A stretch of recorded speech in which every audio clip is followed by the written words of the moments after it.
Greetings, Yui Emperor here. Today's video is about Covering fire!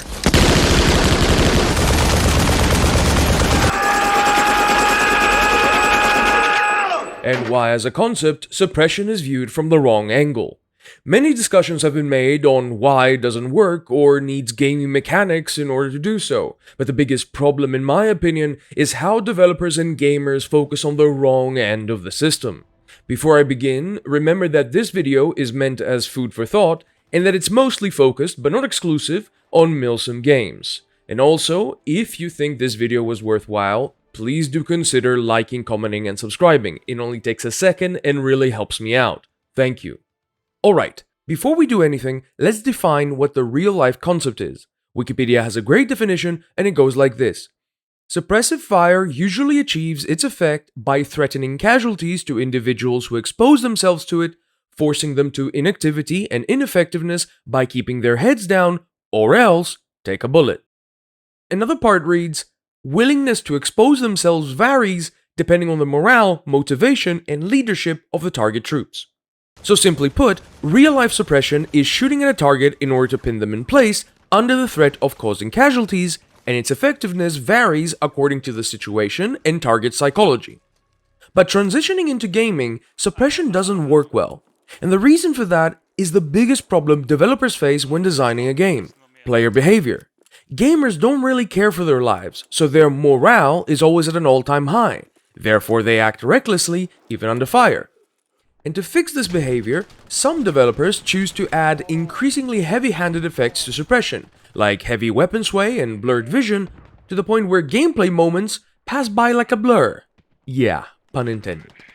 The irony of it all, however, is that this solution doesn't really do anything to fix the fundamental not caring for your life problem, and instead only helps towards further creating a disconnect between the player and their virtual avatar by having the avatar react on the player's behalf instead of having a natural reaction from the players themselves. Let me show you what I mean with a simulated example.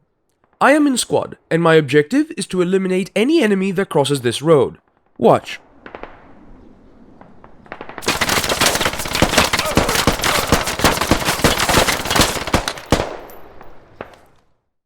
Now think about it. Was this engagement believable at all? If the creation of a suppression system is about bridging the gap between real life and games by simulating that fear of death when shot, then this approach to the issue is completely nonsensical. What happened here should have been based on player experience and situation, not gaming mechanics.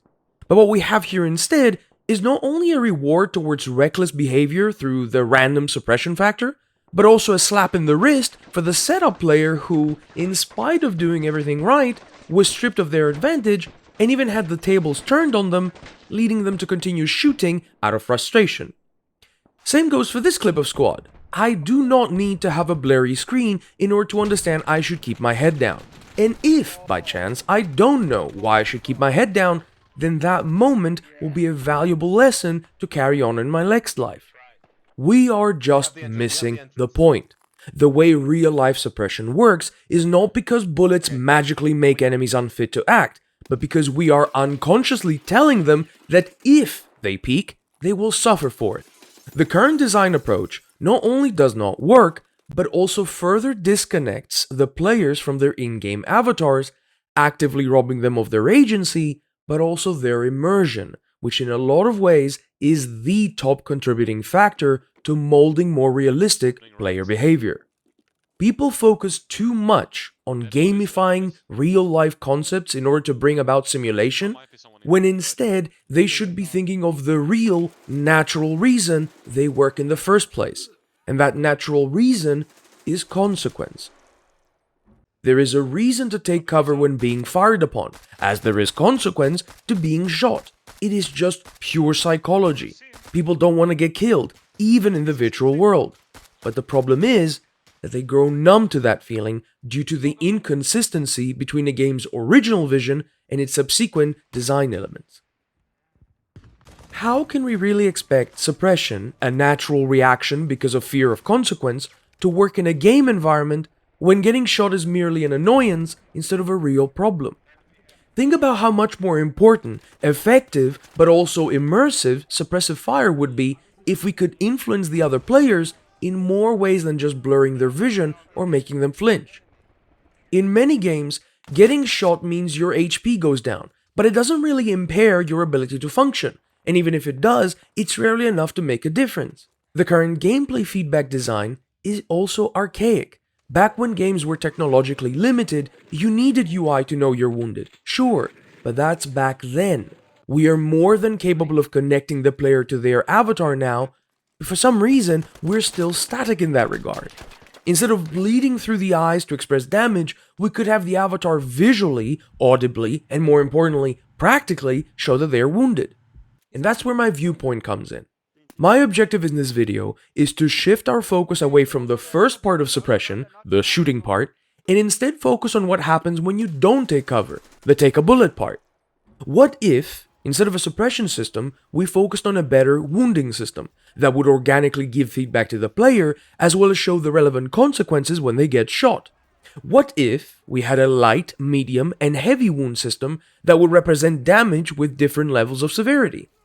What if a grenade landing next to you that doesn't kill you, for example, could mean anything from a slight temporary deafness to a straight up concussion blur to unconsciousness? What if you were in a firefight, someone shoots you in the hand, and then you can't really use that hand and have to use your elbow in order to semi-stabilize, or even reload with one hand? Or what if you wanted to immobilize your target? You would probably want to shoot him in the leg, right? That could cause him to limp, or even outright fall to the ground. This would do wonders, not only in the immersion and believability department, but also play a big role in influencing player behavior, since getting shot is not just a minor issue, but a real gameplay situation affecting threat.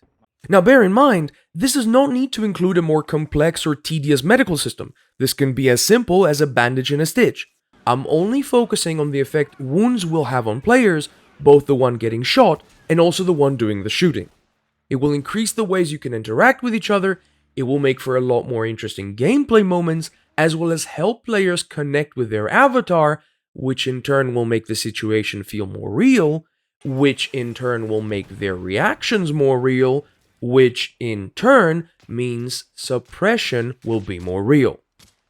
And at this point, I want to give a shout out to Escape from Tarkov, because it actually does have this kind of wound system. If you get shot in the leg, you limp. If you get shot in the arm, you can't aim right. And if you get shot in the head, but the helmet takes it, you get a concussion. It feels way more real than any other game I've played, and combined with its other systems, suppression is a lot more effective. But of course, there's a problem. There's this thing called the Forget Everything pill, which you can activate in as quick as 3 seconds, and you fully stop limping, being concussed, or whatever else. And that is painkillers. And this is something I really wanted to emphasize again. If you have such an impactful system, but then have another system that contradicts or outright dismisses the previous one, then your game will end up being a contradiction in itself. Make sure that whatever you design follows a single mindset. It is an absolute shame to see so many developers try to create wonderful worlds with a great initial vision, and then somewhere along the way lose their conviction and start changing random bits and bobs, and end up with a game that is neither this nor that. To be a bit clearer, in my case, I'd like to see a Milsim title that takes realism and challenging mechanics to their fullest potential from start to finish without backtracking on set concepts due to fear of failure or otherwise. I guarantee you that a game that sticks to its guns and creates something unique and consistent will fare far better than a lukewarm jack of all trades, for there will be a master of none. Okay, let's summarize. The overall problem with Milsim games is that they focus on complicating simple concepts while simplifying the necessarily complex ones. It's a lot more useful to create a comprehensive terrain interaction system, for example, that will encourage players to choose their path wisely in a natural way, than focusing on creating a restrictive, gamey stamina system that makes any movement in any terrain tedious. Making suppression into a mechanic, then, is the wrong way to go. It fixes a problem that was never there, instead of focusing on tackling the actual problems that disconnect the player from their avatar. Focusing on bringing real consequences to a player getting shot in the form of a wound system that will provide feedback in a physical, natural way is a much better solution. But whatever you do, the game systems all have to be designed in a holistic way. They have to complement and not contradict each other, otherwise you will have a clash of mindsets that will create a game that satisfies neither. And remember, suppression is very much already working. It's a psychological thing, a naturally occurring thing. It does not need any gamey additions. When you shoot a guy and they get into cover, even for a second, it's still suppression. You just have to understand that its use and duration is situational. That's all I had to say for this video.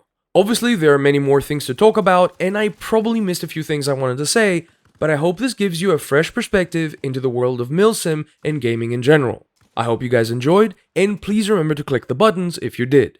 Yui Emperor out.